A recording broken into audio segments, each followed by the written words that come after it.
Hello viewers, welcome to my YouTube channel learn with জয়।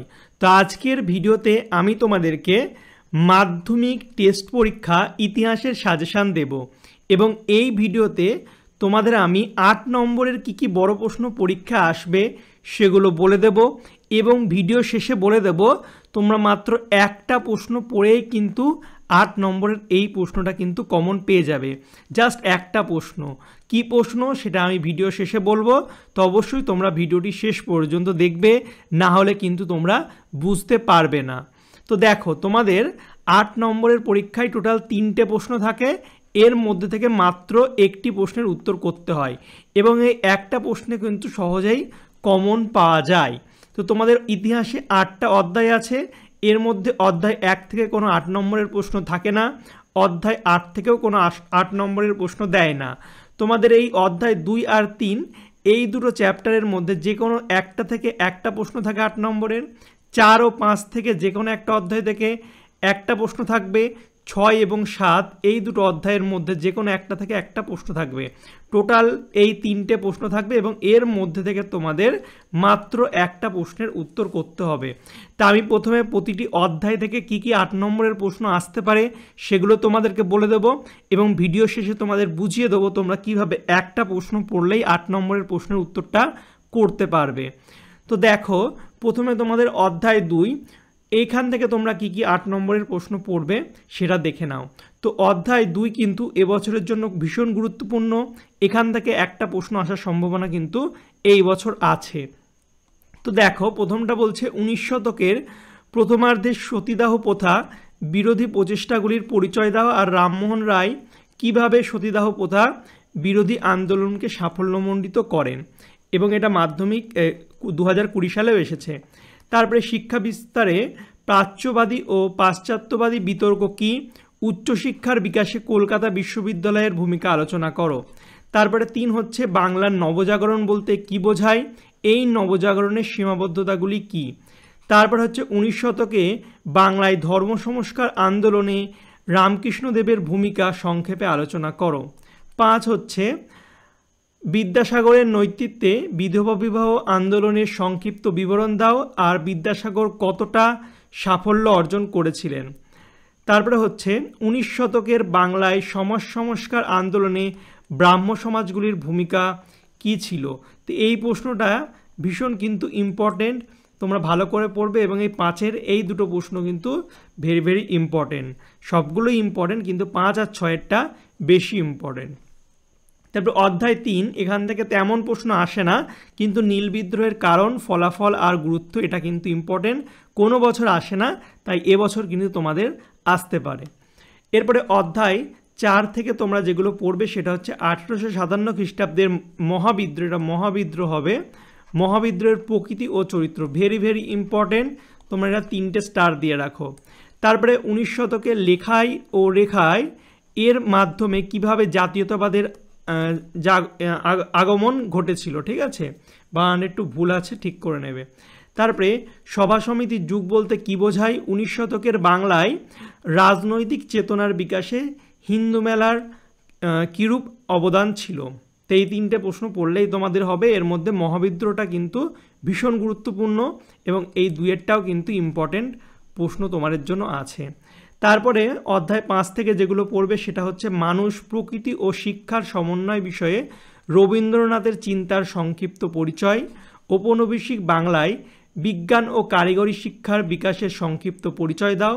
3 হচ্ছে রবীন্দ্রনাথ ঠাকুরের শিক্ষা চিন্তা ও শান্তিনিকেতন ভাবনার সংক্ষিপ্ত পরিচয় দাও। তারপর হচ্ছে হ্যালহেডের a grammar of the Bengal language গ্রন্থটি গুরুত্বপূর্ণ কেন, বাংলার ছাপাখানার বিকাশে চার্লস উইলিয়ামসের হচ্ছে ভূমিকা বিশ্লেষণ করো। এরপরে অধ্যায় 6 থেকে তোমরা যেগুলো পড়বে সেগুলো হচ্ছে ভারত ছাড়ো আন্দোলনের শ্রমিকদের ভূমিকা বিশ্লেষণ করো। তারপর হচ্ছে ওয়ার্কার্স অ্যান্ড প্রেজেন্টস পার্টি সম্পর্কে একটি টিকা লেখো। তারপরে 20 শতকে ভারতে উপনিবেশ বিরোধী আন্দোলনে বামপন্থীদের ভূমিকা কি ছিল। তো এই প্রশ্নটাও কিন্তু ইম্পর্টেন্ট প্রশ্ন। তারপর হচ্ছে বারোদৌলি আন্দোলনের একটি সংক্ষিপ্ত বিবরণ দাও, তুমি কি মনে করো যে এই আন্দোলন ভূমিহীন কৃষক শ্রেণী এবং কৃষি শ্রমিকদের স্বার্থ রক্ষার সফর হয়েছিল। এরপর 7 অধ্যায় থেকে তোমরা যেগুলো পড়বে সেগুলো হচ্ছে সশস্ত্র বিপ্লবী আন্দোলনের নারীদের ভূমিকা বিশ্লেষণ করো, বঙ্গভঙ্গ বিরোধী আন্দোলনে নারী সমাজের কিভাবে অংশগ্রহণ করেছিল, তাদের আন্দোলনের সীমাবদ্ধতা কী, আর বাংলার নমশুদ্ধ আন্দোলনের সংক্ষিপ্ত বিবরণ দাও, এটা ইম্পর্টেন্ট প্রশ্ন। এবং হচ্ছে সশস্ত্র বিপ্লবী আন্দোলনে ছাত্র সমাজের ভূমিকা কীরূপ ছিল। ঠিক আছে, তো এই প্রশ্ন কটা পড়লেই তোমরা 8 নম্বরের প্রশ্ন কিন্তু কমন পাবে, এর বাইরে কিন্তু তোমাদের পরীক্ষাতে আসবে না। এবার আমি তোমাদের বলি তোমরা জাস্ট একটা প্রশ্ন পড়েই কীভাবে 8 নম্বরের প্রশ্ন কমন পাবে। তো তোমাদের এবছরের জন্য ভীষণ ভীষণ ইম্পর্টেন্ট একটা প্রশ্ন হচ্ছে, সেটা হচ্ছে এই মহাবিদ্রোহের প্রকৃতি এবং চরিত্র। এই প্রশ্নটা এই বছর আসার সম্ভাবনা কিন্তু ধরে নাও 99%। প্রতিটি স্কুলেই কিন্তু এই প্রশ্নটা থাকবে, কারণ আগের বছর মাধ্যমিকে এটা আসার কথা ছিল কিন্তু আসেনি, দুর্ভাগ্যবশত আসেনি। তো এই বছর তোমাদের কিন্তু এটা আসার সম্ভাবনা প্রবল। তো জাস্ট এই একটা প্রশ্ন তোমরা যদি পড়ো তাহলে কিন্তু তোমরা কমন পেয়ে যাবে। এবার যারা রিস্ক নেবে না তাদেরকে বলবো শুধু একটা পড়ে রিস্ক নেওয়ার দরকার নেই, যদি না আসে তাই জন্য তোমরা আর কটা প্রশ্ন কিন্তু পড়ে রাখো। কী কী প্রশ্ন পড়বে দেখে নাও। ওটা ছিল মহাবিদ্রোহ ছিল প্রথম প্রশ্ন, এর সাথে তোমরা যেটা পড়বে সেটা হচ্ছে 2 নম্বরে এই নমশূদ্র আন্দোলন, এটাও কিন্তু ভীষণ ভীষণ ইম্পর্টেন্ট। আর 3 নম্বরে যেটা পড়বে সেটা হচ্ছে এই নারীদের ভূমিকা, সশস্ত্র বিপ্লবী আন্দোলনে নারীদের ভূমিকা, এটাও ভীষণ একটা ইম্পর্টেন্ট প্রশ্ন। ঠিক আছে, আর 4 নম্বরে পড়বে বামপন্থীদের ভূমিকা, এই যে প্রশ্নটা আছে সেটা 4 নম্বরে। ঠিক আছে, এরপরে তোমরা লাস্ট যে প্রশ্নটা পড়বে সেটা হচ্ছে এই ব্রাহ্ম সমাজের ভূমিকা, 19 শতকে বাংলায় সমাজ সংস্কার আন্দোলনে ব্রাহ্ম সমাজের ভূমিকা। তো মাত্র এই 5টা প্রশ্ন যদি তোমরা পড়ো আমি আশা করছি এর বাইরে তোমাদের পরীক্ষায় আসবে না। তো আমি মেন যে সাজেশান সেটা তোমাদের দিলাম, তারপরে আমি তোমাদের বলে দিলাম জাস্ট একটা প্রশ্ন মহাবিদ্রের প্রকৃতি আর চরিত্র, ওটা পড়লেই হয়ে যাবে। আর যারা রিস্ক নেবে না তারা ওটা হচ্ছে 1 নম্বরে। তারপরে এই যে এই প্রশ্নটা 19 শতকের বাংলার সমাজ সংস্কার আন্দোলনে ব্রাহ্ম সমাজের ভূমিকা 5। ঠিক আছে, এই যে গোল করে দিয়েছি নাম্বার দিয়ে 1, আর এটা হচ্ছে 2।